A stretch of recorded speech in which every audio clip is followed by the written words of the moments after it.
ڕۆژتان باش بە ناوی یەکێتی باسکەی کوردستان بە خەراتێکی گەرمی ئەو ڕێگەیان کارە خۆشەویستانە دەکەین کە ئەمڕۆ ئامادە بوون بۆ بەرنامەیەکی دەست لە کارکێشانەوەی یەکێتی باسکەی کوردستان زۆر بەخێر بێن. هیوادارین پەیامەکەمان بگاتە شوێنی خۆی و تەسیری خۆشی هەبیتن.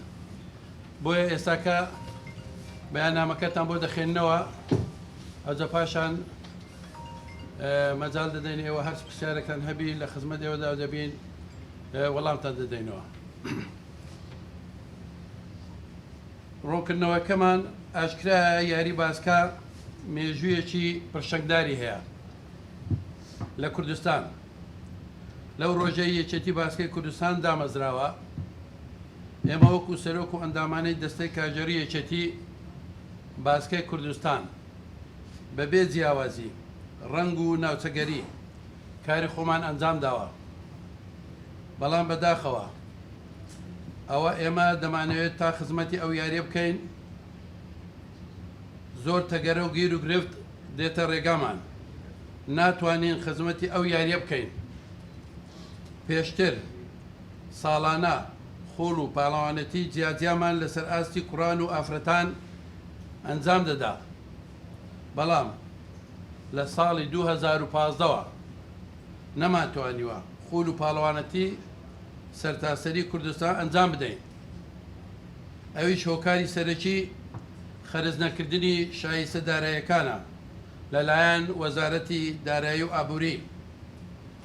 ئەوەی بە چاوی خۆتان دەبینن چ جیاوازێک دەکرێت لە نێوان یەکێتی وەرزشەکاری کوردستان لە دابینکردنی بوجا.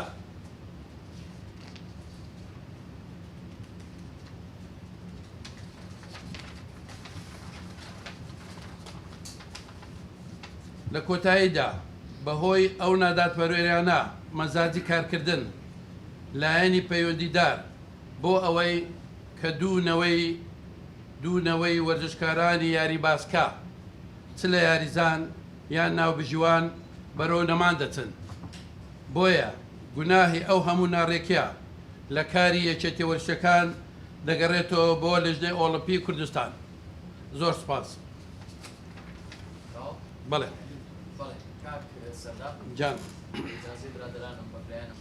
برام محەممەد کارێزی لە تۆرم دێڕدا و پرسیار زۆر لە سەیشێتی ناوەندی باسکەی کوردستان. بەڵێ لە خزمەت ئێوەینە دەستان خۆش بە لەماوەی کارکردنتان بۆ هەرێکێک لەوە کەسانی خەمخۆر و هەرێکە خاوەنی تاریخ و مێژوو خۆیەتی. بەڵام پرسیارەکە ئەوەیە، ئێوە 5 ساڵ زیاترە ئەوەی من ئاگادارم وەرزشی باسکە لە کوردستان سەبووە، بەڵام لێرە و لەوێ خەڵکانە کار دەکەن. باشە ئێوە لە ماوەی 5 ساڵدا بەناتان بۆ کەس نەبێت؟ کەسم بوو بێتە سپۆنسەرتان؟ ئایا لایەنی پەیوەنددار کە لە نەعەدالەتی لە کارڕوونکردنەوەتان بۆدا ئەوە یەک کارگەیشتەوە ڕۆژێکەوە دەست دەکات پێشنەوە ئەوەیە. پرسیاری دووەمەم دەکرێت بۆمان ڕوون بکەیتەوە یەکێتی توپی باسکەی کوردستان پێویستی بە بودجەیەکی ئەوەندە زەبەلاحە کە هاوکاری ناکرێت لەبەر ئەوەی بەڵگە لە لامانە حکوومەتی هەرێمی کوردستان یان پاڵێندایانی پەیوەنددار هاوکاری یانەیەکی تایبەتی کردەوە کە بەشداری یەکیانە کە بەشداری خوڵێکی دیاری کراوە بە مەبلەغی زیاتر لە 180 میلیۆن. سپاس لۆ کاک محەممەد. بەنسبەت پرسیاری یەکەم، ئێوە کەس ئاگادار نەبی ئەو ڕاگەاندە بە ڕێزانەی کە لێرە ئامادە بووینە. ئێمە وەکو یەکێتی ناوەندی باسکەی کوردستان ستافەکەمان هەموو بەیەکەوە هیچ دەرگایەک نەمالێ نەدەین. 2 جار دەستێک گشتیمان بان کردووە، لێرە کۆبنەوەمان لەگەڵ کردوونە ئێوە جەنابیشان ئامادە بووینە. لایەنی پەیوەنددارمان ئاگادار کردەوە، هەم وەزارەتی ڕۆشنبیری، هەم لەژنە ئۆڵمپی کوردستان، هەم وەزارەتی دارایی، هەم ئەنجومەنی وەزیران، هەم پەرلەمانی کوردستان. یاداشمان دایتێ سکرتێری یەکێتەکەمان ئەو یاداشانی تێل جێگای مەبەست پێمان وتوونە ئێستا ناداتپەروێکی زۆر هەیە لە یەکێتی وەرزشەکان. 29 یەکێتی فەرامۆش کرایە، تەنیا یەک یەکێتی تۆپپەیە کارایە و ئیشەکانی خۆی دەکات. ئەمە دەستخۆش لە یەشت تۆ پێ دەکەن و نەبی ئەمە منافەسی گلەی لەوام کە ئەمە گلەی لەو بستنەوەیشتی کە حکوومەت یان وەزارەتی دارایی یان لەژێ ئۆلۆپی کوردستان بەرپرسیاری یەکەمە لەوەی کە ناتوانانی بوجە لە بۆ ئەو یەشتە دابین بکە. ئێمە هیچ کەم تەرخەمێکمان نەکرد لە هەموو دەرگاکەمەندان بەڵام بەداخەوە بەهانامانەوە نەهاتم بۆیە ئەمە گەیشتە ئەوەی کە لە ئێسکانمان کاری کرد ئەو بڕیارەماندا. بەنسبەت ئەو پرسیارەی دووەمیشت پرسیارێکی زۆر جوانە. یەکێتی باسکەی کوردستان ئێمە ئەوەشمان کرد بودجێ خۆمان تەقدیم کرد بۆ لەژنە ئۆلۆمپی کوردستان. لەژنە ئۆلۆمپی کوردستان بۆمانی بەرز نەکردەوە، بەرزی نەکردەوە. گوتم ڕێگە پێدراوی نامە بتوانین بە خۆمان ببینە ئەنجومەنی وەزیران، گوتیان مانعنیە. ئەمە لە ڕێگای برادێکەوە مدیر عامە لە ئەنجومەنی وەزیران ئەو یادداشتنامەم گەیان دەوێن دەرێت 160 ملیۆن لە یەک ساڵی. تەمەن 160 ملیۆن لە یەک ساڵ هەموو چاڵەشەکانیە، یعنی دەرەجەی مونتاز و یەک و دوو، ئافرەتانی مونتاز و یەک و ناشئین و شەباب هەموومان بەوەی دەکرد بێت لەوەی خولی ڕاهێنان و خولی نابژوانانیشمان دەکرد. بەڵام بەداخەوە ئێستاش هە لە سەرڕەفەکانی ئەنجومەن ماوە هیچ وەڵامێک ماوە نەگرتەوە ئەوەی ئەمە پێویست بوو کردمان. بەڵام بەداخەوە لە وەزارەتی دارایی یەکیانە یان چەند یانەیەک ئەوانەی کە واستەیان هەیە ئەوانەی کە خەڵک دەناسن بودجەیان بۆ دابین دەکرێت وەکی جەنابەت گوتی 180 ملیۆن لە بۆ یەک نادی سەرف دەکرێت یەکێتیەک لە یەک ساڵ کە ئەو هەموو خەڵکەی بە دۆرەڕۆیە دەرەجەی مونتازی کوڕانە و کچانە و فئاتی عمری دەوراتی تەدریبی و تاکیمیە بەڵام وەڵامی ئێمە نادەنەوە. بۆ ئێمە بەڕاستی لە یەتقانمان کاری کرد ئەو بڕیارەمان دەکە ئەوڕۆ ئێمە کۆتایی بەو یەکێتێ بینین دەستەکار بچێشینەوە ڕێگا بدەینە خەڵکان لەشکە بێنێ بەبەشم خوا دەکا ئەوانەی لە دوای مەدێن دەتوانن کارەکان بەرەو باشی بەڕێوە بن و ئێمەش پاڵپشتیان دەبێت ئێمە باسکە لەگەر خوێنمانە. یعنی ئەمە بەڕاستی دەمانوێت خزمەتی باسکەی بکەین نەکە لە ناوێشت لە دەرەوەیشت ئەوەی پێمان بکرێت سووری ناکەن. پرسیارێکم هەیە کۆمەڵێک یاریزانی ئاست بەرز لە باسکە لە قورآن و کوچان هەیە کە لەسەر ئاستی عێراقیش پلە یەکەمیان بەدەستێنا چاری رووسیاوە بە چێگاتن ئایا لەو هەموو گلەیەکانی هێوا کە کردوتانە لیژنەی ئۆلۆمپی لە ئەرزی وا قەرچی لۆ بکن یانی هیچ وەڵامێکی بۆ دایتوانی هیچ باسی و شتانی کردو کە ئێوە دەستەکان نەچێشنەوە و شتێک هەیە لە داهات کە بۆتان چارەسەر بکە هیچ شتێکی بێ و بگوە کاکەشتێک زۆر سپاسە تو زۆر نێزیی لە ئێمە ڕۆژانە ئاگاداریانی لە هەڵسوکەوتەکانی ژەتی ناوەنی باسکەی کوردستان کە بەرامبەر لە ژێر ئۆلۆمپی کوردستان چەند جار چوینە لە دەرگاکەمانداوە بەنووسراوە بەدانیشتن بە کۆبنەوە پێمان وتونە کاکە یعنی ناکرێ ئەمە بەڕاستی ئەوەندە ساڵە حەوت ساڵە نازانم کاک محەممەد 5 ساڵ نەخەرێ مەڵە 2015 هەتا ئەوڕۆ لە 5 ساڵ زیاترە تەنیا دەمانگ چاڵێکێمان کرد تەمان سەلە دیسا هات بووە ڕەبعی یەکەم بەڵام بەو دەماگە هینامانە تقریبا لە ستاسی جارش کە دیسان گەڕاوە ڕەبعی یەکەم ئەوانەی کە توش باسی دەکە یاریزانانە کە ئاسێکی بەرجان هەیە بەداخەوە ینی هەم لە کوردستان ڕۆیشتیش هەم لە یانەکانیش ڕۆیشتن ئێستا زۆر یانەکان تیپی باسکەی هەڵوەشاندوێتەوە ناهاکیشان ناگەم هاکیان کە هیچ ساڵاکی دەکرێتون و هیچ ئەوەک نەکرێتن یاریزان هەر تەبری بکە ئەمە خۆمان یاریزان بووینە بەڕاستی ئیسامە لەل دەیگرێگەتوە تەبرین کردو خولەک نەبێتن و چاڵەچێک نەبێتن و ئەو یاریزان تمۆی هەیە دەوێت بگاتە مستەوایە بەشداری لە خولەکانی عێراق بکات لە منتەخەبی عێراق بکات لە ناوچەی عێراق بکاتن بەڵام بەداخەوە لیژنە ئۆلۆمپیمە زۆر کەم تەرخەمە و هیچ هەڵوێستێکی نەبووە. ئێمە لە ڕۆژانی زووەوە نەک ئەمڕۆ چەند ساڵ پێشەوە گوتمان لێجێ ئۆلۆمپی کوردستان ئێمە وەکو یەکێتی تۆریستەکە بە تایبەتی ناوەندی باسکەی کوردستان ئامادەینە بێن لەگەڵتان دانیشن هەر بڕیارێک بدە پاڵپشتیتان بکەین ئەوەل کەس ئێمە بۆتان تێوقع دەکەین بۆ دەست دەکاکشانەوەمان بۆیە هەڵوێستێک بکە فشارە بکەینە سەر حکومەت بۆ ئەوی بتوانانی بوجە لە بۆ لیژنە ئۆلۆمپی کوردستان بەڵام بەداخەوە هەڵوێستیان نەبوو. کاگەر سەلام فەرموو. وەڵامی حکوومەت و ئۆلۆمپی و ئەو مؤسسانێکی ئێوە لە دەرگاتانداوە بۆ دابینکردنی کوردستان وەڵامی ئەوان چ بووە بەڕوونی زیادی دۆمیشم ئەوەیە ئێوە پێیانتان بۆ ئیتحادەکانی دیکە چی ئەوانەیە کە وەکو ئێوە ساڵانەکە هیچ ساڵاتیان نیە هیچ وجودیان نیە پەیامی ئێوە بۆ ئێوە چی لەگەڵ ئەوەی کە ئێوە دەستانەکان چشادەتانی چ بەوە طبعا ئەمە دوو بەشە پرسیارەکە بەشی یەکەمی ئەمە ئەو نووسراوانەمان کرد لە بۆ ئەو شوێنانە مەفروض بوو بە ئاو ناوەڵاممان بدەنەوە بەڵام بەداخەوە برادەران لە تەنیشم دەگەشتن هەمویان ئاگادارن هەتا ئێستا وەڵامی فەرمیمەوە نەگرتوتەوە یان دەبێ یان نابێت و لیژنە ئۆلیمپیشمان لێ ئاگادار کردەوە کاکەمە یادداشتنامەمان دایتە هەموو بەردەوام یعنی ئەمە بزانە لێکانەوە دەستمان بکرێت چونە لای جەنابی وەزیری ڕۆشنبیری و لاوان کە ئێستا بەرپرسی یەکەمە لە وەرزش چوین دانێکی لەگەڵی پێمان و گوتمان جەنابی وەزیر ئێمە یەکێتی باسکەی کوردستان دوم یەکێتی لە دوو تۆپی پێ چەند ساڵی ئێمەوەمان نەکردە نەعەدالەتێکەیە پارە بۆ یەکێت تۆپێ سرف دەکرێت بۆ 29 یەکێتی سەر نەکە ئەمە دوم یەکێتینە و دەشزانن ینی بەخۆشان لە جەوەڵپی بە تەقیمی خۆیان ئەمە دوم یەکێتی دەرچوونە ئەگەر تەقیمەکەش بە دروستی بکرا یەکەم یەکێتی دەردەچوو 3 ساڵ لەسەر یەک لە جەوەڵپی بەڵام ئەمە لە ڕێگای جەنابتۆ ئەو یادداشتنامە دەدەینێ بگەینە جێگای مەبەست بگەینە کۆبنەوەی ئەنجومەنی وەزیران برێن ئەوانە یعنی نەعەدالەتێ دەکرێت لە وەرزش هیوادارین ئەنجومەنی وەزیران بێتە سەرخەت بەڵام یادداشتنامەکەوە بزانم هەتا ئێستا وەڵامان لە جەنابی وەزیر نەگرتووە کە وەزیری خۆمانە لە تەنی ششمانە یعنی ئەمە ئەوانەی ئەوەمان کردیە هیچ وەڵامێکمان وەرنەگرتەوە پرسیاریشی دووەمیشت ئەرسەر لە فکر کردووە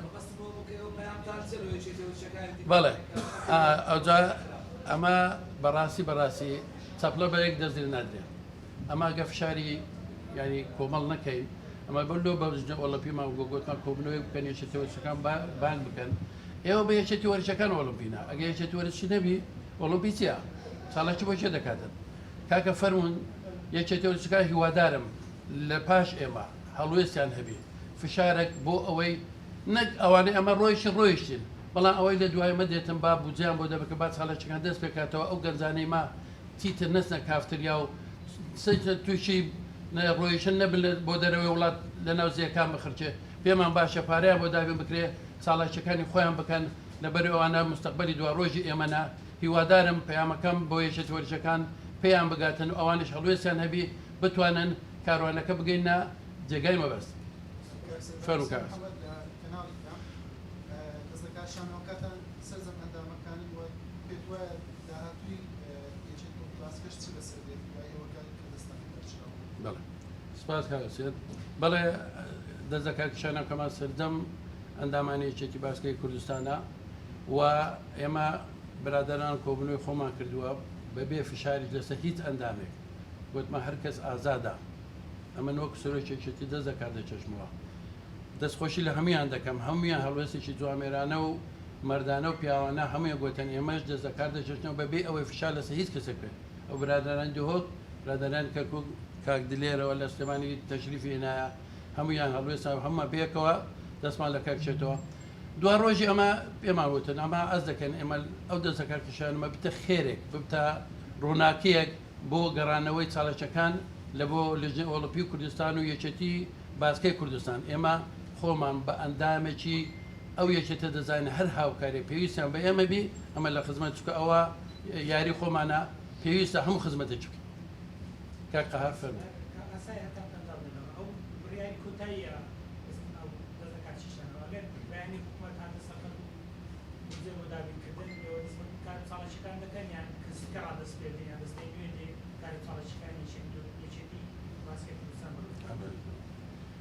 سپاس کە خار باقەدەم دەمەوێت بڕێک بێمە سەر هەندێک خاڵ کە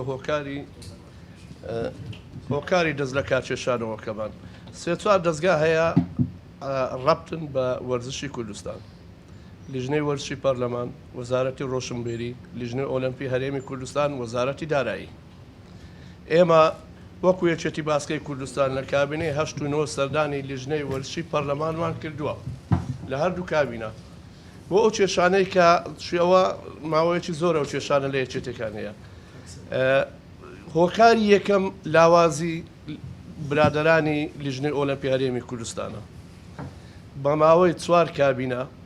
ئەو لیژنەی ئۆلمپیە دامەزراوە نەیانتوانیوە یاسایەکەیان دەربچێنن لە پەرلەمانی کوردستان ئەگەر هەر دەستگایەکیش بە 4 کابینە نەتوانانی یاسای خۆی دەربچێنی مانای دەبی شتێک تێدابی یاسا ڕێنەدا هەر شتەکە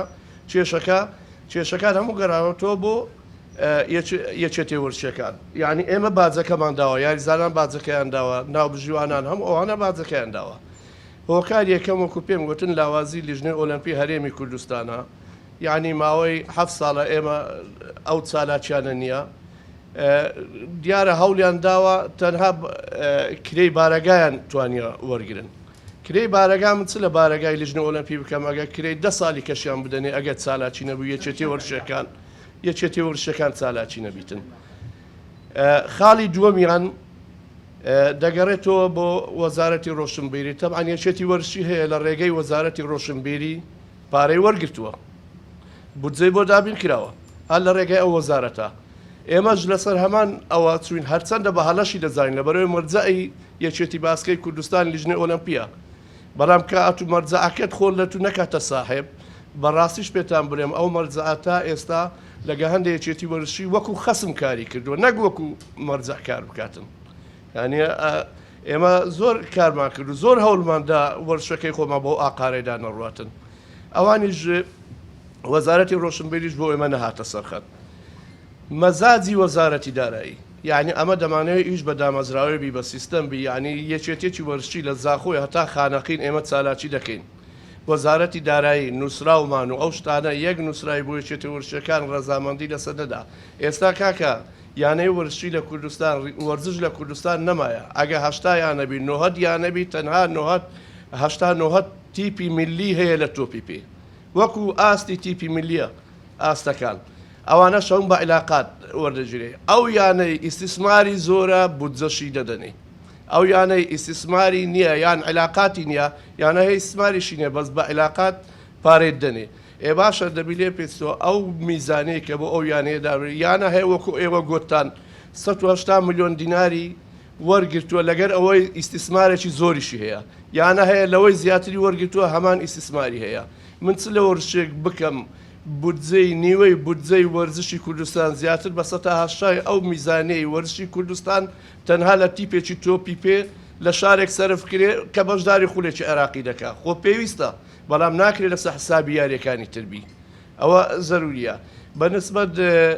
وەزارەتی دارایی هیوادارین یعنی ئەو لەو مەزازەی بچینە دەرێ پێویست ناکە یعنی یەکێتی وەرشەکان، بەڵام ئەو ئیشانە ئێمە دەیڵێن پێویستە لیژنەی ئۆلمپی بیرێ. لیژنەی ئۆلمپی هەلوێستی هەبی بێ هەلوێست بووە بە سەراحەت. ئێمە پێمان خۆش بووە لیژنەی ئۆلمپی سەرپەرشتی یەکێتی وەرشەکان زۆر ڕێزشمان لێگرتین بە هەموو شێوەیەک لیان چوونە پێش، بەڵام ئەوان بێ هەلوێستن دەبی هەلوێستیان بۆ یەکێتی وەرشەکان. ئەوان یەکێتی وەرشەکانە نەکردوتە دەستەی گشتی خۆیان. ئەگەر بێت و ئەو یەکێتی وەرشانە وەکو دەستەی گشتی خۆیان بە چاوی دەستەی گشتی سەیران بکە. بۆ نمونە پێتان دەڵێم یاسای لیژنەی ئۆلمپیان بەرز کردووە بۆ پەرلەمان با یەک یەکێتی وەرشی برێ ئەو یاسای دیوە. ئێ باشە تۆ یاسای بۆ یەکێتی وەرشەکان دەرەکەی، ئێ نابێ ئەو یەکێتی وەرشیانم بین. ئێمە ناو مەعاناتی وەرشی کوردستانین، ئەوان نا. ئێستا لیژنەی ئۆلمپی ماوەی 7 ساڵە وەکو دیوەخانێکی لێهاتووە. لیژنەی ئۆلمپیش بەرسی کردەوە، وەزارەتی ڕۆشنبیری یاسا بەرز کراوەتەوە لە لیژنەی ئۆلمپی، بەڵام ئێمە یەکێتی وەرشەکان ئاگادار نەبووینە. یعنی ئەوانە هەموو مەعاناتی هۆکارن، سەردانیشمان کردوونە. لاوەسترین لیژنەش لەسەر هەموو ئەوەکان لیژنەی وەرزشی پەرلەمانە. هەتا ئێستا نەهاتۆتە دەنگ لەسەر وەرزشی کوردستان. لیژنەی وەرزشی پەرلەمان دەبی بەڕاستی زیاتر بەهانای وەرشوانان بێن. پێوەرەی ئاو لە جێیەکی خەلەلی هەیە لیژنەکە بەکاری خۆی هەرستی. بۆ ئەو هەموو وەرشوانە مەعاناتی هەیە بۆ لیژنەی وەرزشی پەرلەمان بەکاری خۆ هەتا ئێستا. طبعاً ئەمن لێرە بە سەرۆشی پەرلەمانیش دەرم ئەو لیژنەی وەرزشی پەرلەمان ئەگەر بە خۆیان ئەو ستافە لە قابلیەتی وەرزش تێناگەن با دەتوانین لیژنەیەکی وەرزشی لە دەرەوەی پەرلەمان دابنێ. خۆ ئەمە بۆ چاکردنی وەرزشی کوردستانە ئێمە دەست لە کاتکێشانەوەمان لە غەمخۆری ئەو حکوومەتەیە. بە سەراحەت پێتان دەرم بەبێ مجامەلەش حکوومەت درێغی نەکردووە لە یعنی دابینکردنی بودجە، بەڵام بودجەکە بە ئاقارێکی خراپ ڕۆیوە. خەڵکانێک هەیە لەوانەیە ئەگە برم جوان نەبی لەوانەیە فێلیشی لە حکوومەت کردبی، هەندێک لە یانەی وەرشێ لەوانەیە بە هەموو شێوەیەک دەرێ یانە هەیە لەوانەیە لە 2 ساڵە هیچ سالاچی نەکردیە، بەڵام لەگەر خۆش بە عیلاقات توانێتی میزانی وەرگری. ئەو وەرشە تا لەو قەیرانەی لەوانەیە ساڵ هەیە 2 ملیار دینار درابێتە یانەکە. لەوانەیە بەدلی هیچ کەسێک نەبی ئەو شتانە بۆیە پێویستە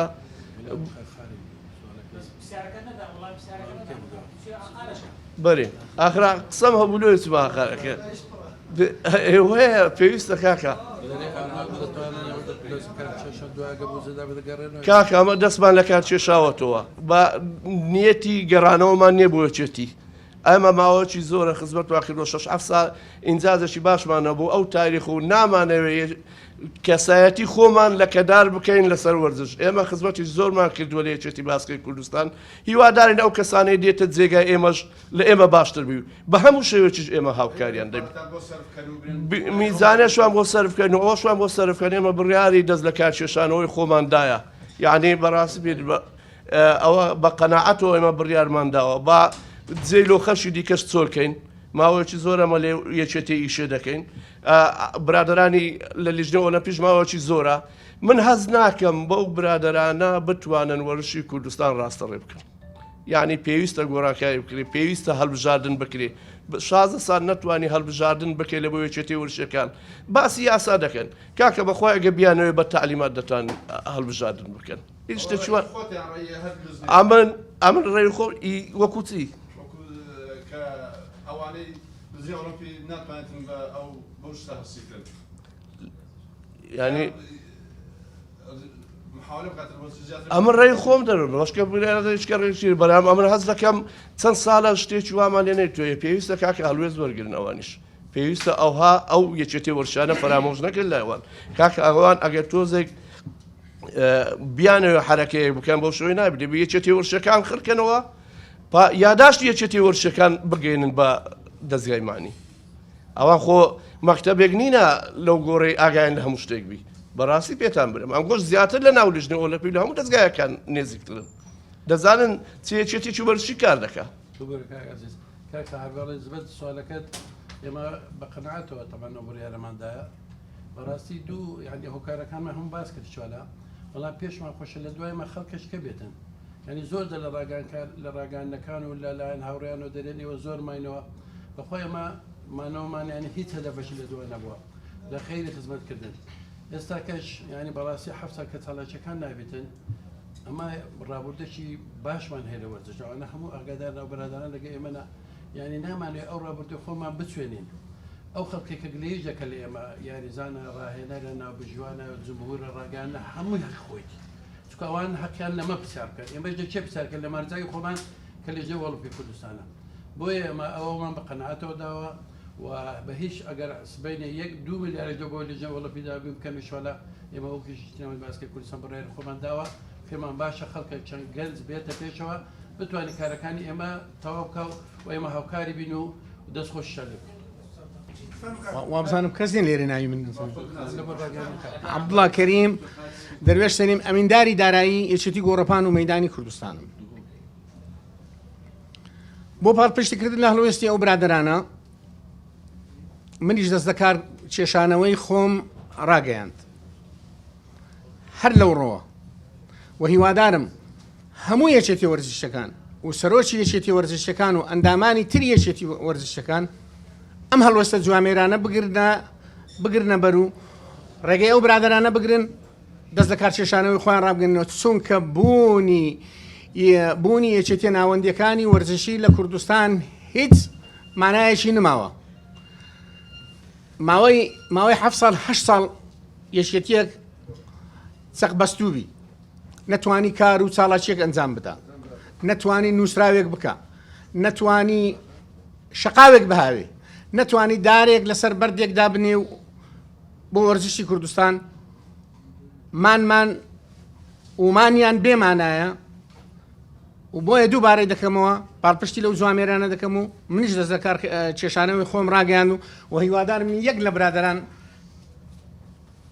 ئەوەی من بخینەوە بخۆم بخینەوە چ مشکلە کاکە بۆ لێژنەی ئۆلمپی هەرێمی کوردستان بابەت دەست لە کار کێشانەوە بۆ ئەوەی وجدانم ئاسوودە بکەم لەوە زیاتر نەتوانم بەرگەی هەڵگرتنی ناوی بەرپرسیاریەتێکی گەورەی بێناوەڕۆک هەڵگرم کە هەمیشە تێیدا هەست بە شەرمەزاری بکەم بەرامبەر بە یاریزانان و ڕاهێنەرانی یاری گۆڕەپان و مەیدان کە ماوەی چەند ساڵێکە چالاکیەکانی ڕاگیراوە و بێ چالاکیە بۆیە بڕیاری دەست لە کارکێشانەوەی خۆم ڕاگەیاند ئەوەی لە پێشوو باسم کرد پاڵپشتێ بۆوانە ئەوەش سەبەبەکەی پاڵپشتی کردنی ئەو برادرانەیە